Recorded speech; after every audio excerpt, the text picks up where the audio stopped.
নমস্কাৰ আমি হয়তো বহুতে ভাবোঁ যে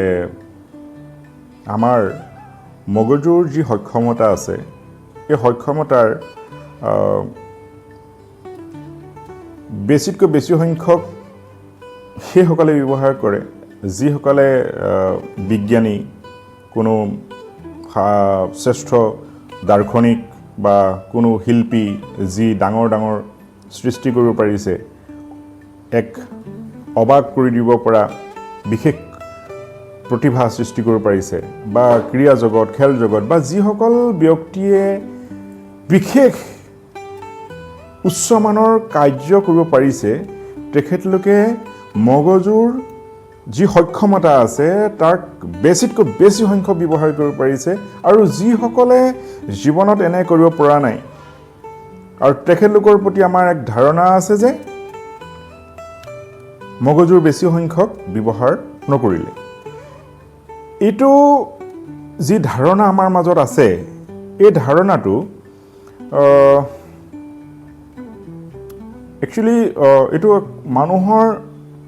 জনশ্ৰুতি হ'লেও কিন্তু অসমৰ আমাৰ কিছু কিতাপত মই আজি প্ৰায় 20 বছৰমানৰ আগত পঢ়োঁতে মই পাইছোঁ যে এনে এটা আৰ্টিকল পঢ়িছিলোঁ এজন অসমৰ প্ৰখ্যাত ব্যক্তিৰ লেখনি যে আইনষ্টাইনে তেওঁৰ মগজুৰ ইমান শতাংশ ব্যৱহাৰ কৰি দিলে আৰু সাধাৰণ মানুহে সেইটো কৰিব পৰা নাই সেইকাৰণে আইনষ্টাইন বহুত শ্ৰেষ্ঠ বাট এইটো ভুল এইটো ৰং এইটো মিছা কথা যি এফএমআৰআই বা আমাৰ মগজুৰ যি স্নায়ু কোষ আছে বা স্নায়ু তন্ত্ৰ আছে বা কোষ আছে কোষিকা এইবিলাকৰ যি গণনা কৰিছে আৰু গণনাৰ যিটো তথ্য হ'ল যে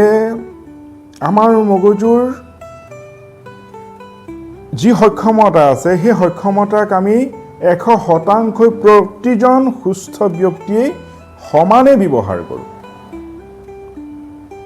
মগজুৰ যি পুখীয় যি এক্টিভিটি আছে তাক কোনোবাজনে কমকৈ কৰিলে মানে নিম্ন স্তৰৰ ব্যক্তিজনে অজ্ঞানীজনে বা যিজনে বিশেষ চিন্তা চৰ্চা কৰিব পৰা নাই উন্নত মানৰ তেখেতে কমকৈ ব্যৱহাৰ কৰিছে মগজুৰ সেই কোষীয় শক্তিটোক আৰু বিজ্ঞানীজনে বা কোনো শ্ৰেষ্ঠ কাম কৰাজনে যে বহুত বেছিকৈ ব্যৱহাৰ কৰিছে এই যিটো ধাৰণা এইটো এটা জনশ্ৰুতিৰ বাহিৰে আন একো নহয় এইটো ভুল একেবাৰে ভুল এইটো কথা আমাৰ ভিতৰৰ পৰা উলিয়াই দিব লাগে আৰু বহুতে এটা কথা কয় যে আহা বহুত বেছিকৈ চিন্তা নকৰিবা ইমান চিন্তা কৰি থাকিলে মানুহ পাগলা হৈ যাব এইটো ভুল একচুৱেলি এটা হয় যে বহুত ডাঙৰ বহুত চিন্তা কৰিব নোৱাৰা মানে ব্যক্তিজনৰ সক্ষমতাৰে চিন্তা কৰিব নোৱাৰা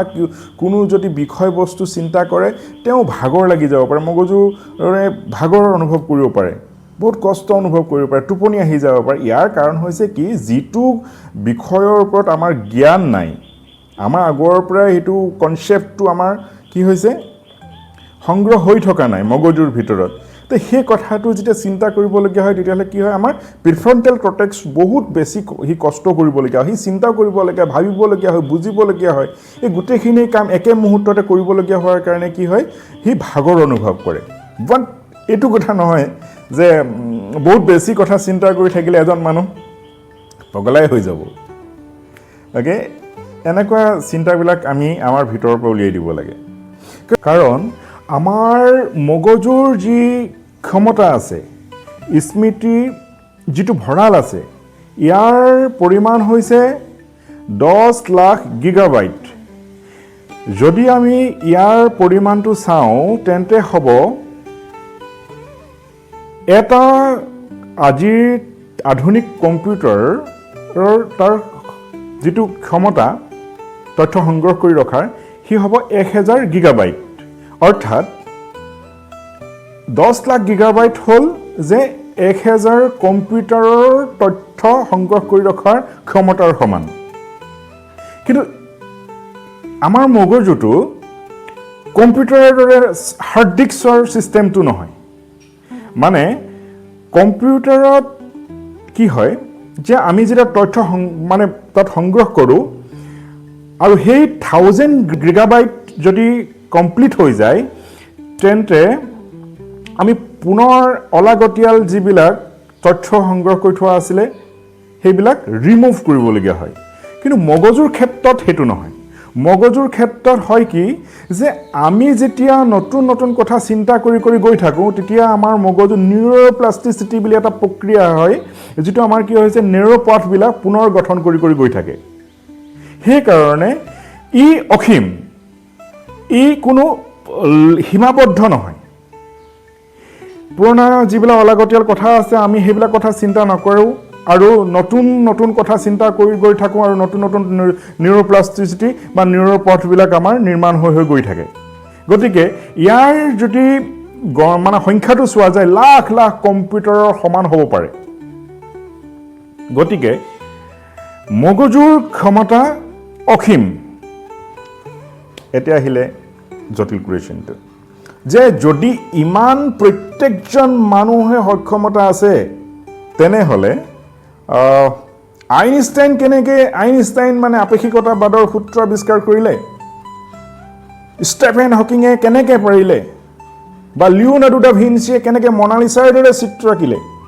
আৰু আমি কিয় আজিও আপেক্ষিকতাবাদৰ তত্ত্বক জানিবলৈ আমি অপাৰগ চাৰ আইজাক নিউটনে কৈ যোৱা মাধ্যাকৰ্ষণ শক্তিক আমি আজিও বুজিবলৈ কেনেকৈ অপাৰগ এইটো কেনেকৈ হৈছে একেখন ঘৰতে কোনোবা গুণী জ্ঞানী হ'ল আৰু কোনোবা একেবাৰে পতনোৱা হ'ল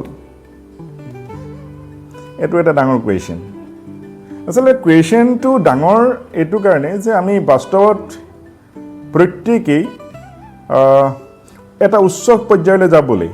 নিজৰ যিটো স্থান আছে সেই স্থানৰ মগজুৰ যিটো চিন্তন আছে সেই চিন্তনৰ পৰা ঊৰ্ধলৈ যাবলৈ চেষ্টা কৰি আছোঁ চেষ্টা কৰি থাকোঁতে আমি জানো যে কিমান কষ্টকৰ হয় অ'কে তো সেইটো কাৰণে আমাৰ লাগে যে নাই কোনোবা মগজুত চাগে কিবা বেলেগেই শক্তি আছে আৰু তেখেতলোকে চাগে মগজুক বেলেগ ধৰণে ব্যৱহাৰ কৰিব পাৰিছে তেখেতলোকক বিশেষ ধৰণে দিয়ে পঠাইছে আমি সেই ধাৰণাৰ মাজত সোমাই থকা সকলে কৈ দিওঁ যে ভগৱানে দিয়ে পঠাইছে তেখেতলোকক তেনেকৈ দিয়ে পঠাইছে সেইকাৰণে পাৰিছে আচলতে কি হয় এইটো নিজক দায়িত্বৰ পৰা হাত সাৰি দিয়া নাই তেখেতলোককতো ওপৰৰ পৰা কোনোবাই দি পঠাইছে জন্মতেই মানে সোণৰ চামুচ লৈ আহিলে মগজু এটা লৈয়ে আহিছে তেখেতলোকে তো তেখেতলোকৰ লগত মোৰ কম্পেয়াৰ কেনেকৈ হ'ব তুলনা কেনেকৈ হ'ব অ'কে এইটো নিজক দায় হৰা মই কেনেকৈ আইনষ্টাইনৰ দৰে আপেক্ষিকতাবাদ বুজি পাম মই কেনেকৈ লিওনাৰ্ডো দা ভিঞ্চিৰ মনালিছাৰ দৰে চিত্ৰ আঁকিব পাৰিম বা তাতোতকৈ ঊৰ্ধত মই কেনেকৈ চিত্ৰ আঁকিব পাৰিম সেই কুৱেশ্যনটো যদি মই নিজকেই নিজে যদি কৰি লওঁ প্ৰত্যাহ্বানটো যদি নিজে লৈ লওঁ তেতিয়াহ'লে কি হয় মইতো শুব নোৱাৰিম মই শান্তিত থাকিব নোৱাৰিম মই কৰিবই লাগিব আৰু কৰিবলৈ কিমান সাধনা কৰিবলগীয়া হয় মই কৰিবলৈ কিমান কষ্ট কৰিবলগীয়া হয় সেই কথাটো প্ৰত্যেক ব্যক্তিয়েই সি কি হয় পৰিচিত সেইকাৰণে আমি নিজকে নিজে গা বচাই থ'ব বিচাৰোঁ কিছুমান এনেকুৱা ধৰণৰ কনচেপ্ট লৈ পেলাই যে কি হয় জন্মতে লৈ আহিছে ঈশ্বৰে দি পঠাইছে বিশেষ শক্তি আছে না এইটো মিছা কথা কিন্তু এটা কুৱেশ্যনটো হ'ল যে যদি সকলোৱে সমানে ব্যৱহাৰ কৰে মগজু তেতিয়াহ'লে কেনেকৈ কোনো বহুত ওচৰলৈ গৈছে কোনো একেবাৰে নিম্ন অৱস্থাতে থাকি গ'ল তাৰ আনচাৰটো আমি এটা উদাহৰণ ল'ব পাৰোঁ ধৰি লওক দুটা দামী কলম দুজন ব্যক্তিক দি দিয়া হ'ল মানে দামী কলম আমাৰ মগজু দুজন ব্যক্তিক দি দিয়া হ'ল এজনে বিজ্ঞানৰ বহুত ডাঙৰ ডাঙৰ সূত্ৰ বহুত ডাঙৰ ডাঙৰ তত্ত্ব তেখেতে লিখিলে সেইকাৰণে সেই যিখিনি কলমটোক ব্যৱহাৰ কৰি লিখিলে কলমটোৰ চিঞাহী ব্যৱহাৰ কৰি যিখিনি কথা লিখিলে সেইখিনি আমাৰ কাৰণে সম্পদ হ'ল মূল্যৱান বস্তু হ'ল আৰু এজনে কি কৰিলে একো চিন্তা ভাৱনা নকৰিলে বিশেষ আৰু তেখেতে আগবাগ কৰি পেলাই কলমৰ চিঞাহী শেষ কৰি দিলে আৰু সেইখিনি কি হ'ল বকৰানি হ'ল জাবৰৰ দমত পৰি গ'ল তো কথাটো একেবাৰে সহজ যে আমি কি কামত ব্যৱহাৰ কৰিছোঁ আমাৰ মগজুৰ সক্ষমতাটোক আমি ক'ত ব্যৱহাৰ কৰি থৈছোঁ আলু চপ বনাবলৈ ব্যৱহাৰ কৰি ৰাখিছোঁ নে আলুৰ ভিতৰত থকা তাৰ যিটো বিজ্ঞান আছে ৰসায়ন আছে তাক আৱিষ্কাৰ কৰিবলৈ আমি ব্যৱহাৰ কৰিছোঁ আলুটো একেটাই ওকে কোনোবাই আলু পকৰা বনাই ব্যৱহাৰ কৰে আৰু কোনোবাই আলুৰ কি হৈছে তাৰ ভিতৰত থকা যি তত্ত্ব বা বিজ্ঞান যি ৰসায়ন আছে তাক আৱিষ্কাৰ কৰি পেলাই সময় ব্যৱহাৰ কৰে মগজুৰ সক্ষমতাটো ব্যৱহাৰ কৰে ওকে ঠিক তেনেকৈ আপোনাৰ ওচৰত এটা কম্পিউটাৰ আছে কম্পিউটাৰটো আপুনি কি কামত ব্যৱহাৰ কৰিছে কি চাৰ্জ কৰাত কি কম্পিউটাৰটোত ইণ্টাৰনেট লগাই লৈ আপুনি কি কামত ব্যৱহাৰ কৰি আছে সেইটোৰ ওপৰত নিৰ্ভৰ কৰিব যে সেই আধুনিক যি আপোনাৰ যন্ত্ৰ আছে সেই যন্ত্ৰটো আপুনি তাৰ পৰা কিমান লাভৱিত হৈছে আৰু তাক আপুনি কি কামত ব্যৱহাৰ কৰিছে তাৰ আধাৰত ওকে আপুনি তাৰ পৰা কি বেনিফিট পাব আজি আপুনি এটা বস্তু চাব পাৰে যে আমাৰ দক্ষিণ এছিয়াৰ যিকেইখন দেশ আছে ভাৰত বাংলাদেশ পাকিস্তান আফগানিস্তান এইকেইখন দেশত যি মোবাইল বা কম্পিউটাৰ এইবিলাকত আমি যি ইণ্টাৰনেট ব্যৱহাৰ কৰিব পাৰোঁ সেই ইণ্টাৰনেটত বেছিতকৈ বেছি চাৰ্জ কৰে মানে 60 পৰা 70% চাৰ্জ কৰি পৃথিৱীৰ শীৰ্ষ পৰ্যায়ত থাকে কি চাৰ্জ কৰি জানেনে যৌনগন্ধি কিছুমান ভিডিঅ' খুব সস্তীয়া কিছুমান তৰ্ক বিতৰ্ক সস্তীয়া কিছুমান আজব কাণ্ডৰ ভিডিঅ' এইবিলাক চাৰ্জ কৰি সদায় পৃথিৱীৰ শীৰ্ষস্থানত আছে এতিয়া আপুনি নিজেই চিন্তা কৰক যে আমাৰ হাতত এটা মোবাইল আছে আমি পৃথিৱীৰ বিভিন্ন ধৰণৰ বিজ্ঞান হওক বা কোনো দৰ্শন হওক বা অন্যান্য বিষয়বস্তু আমি চাব পাৰোঁ কিন্তু লগতে আমি এইটো অপশ্যন আছে যে আমি তাক কোনো যৌনগন্ধি বা কোনো পৰ্ন ফিল্ম বা XYZ এনেকুৱা ধৰণৰ তৰ্ক বিতৰ্ক অন্যান্য কিছুমান একেবাৰে সস্তীয়া কিছুমান কথা চিন্তা চৰ্চা কৰি বা এইবিলাকক চাৰ্চ কৰি সেইবিলাক ভিডিঅ' চাই আমি সময় পাৰ কৰিব পাৰোঁ আৰু যেতিয়া আমি চাই থাকোঁ আমাৰ মগজুটো একে সময়তে কামো কৰি থাকে গতিকে যে মগজুটোক আমি কি কামত ব্যৱহাৰ কৰিছোঁ সেইটো নিৰ্ভৰ কৰিব মোৰ উদ্দেশ্য আৰু অভিপ্ৰায়ৰ ওপৰত কৰ্ম সদায় অভিপ্ৰায় উদ্দেশ্য প্ৰধান হয় ই বাৰে বাৰে প্ৰমাণিতই হৈ থাকে তো সেইকাৰণে হাতত এটা অত্যাধুনিক স্মাৰ্টফোন আছে বা আমাৰ এটা সক্ষম মগজু আছে ইয়ে আমাক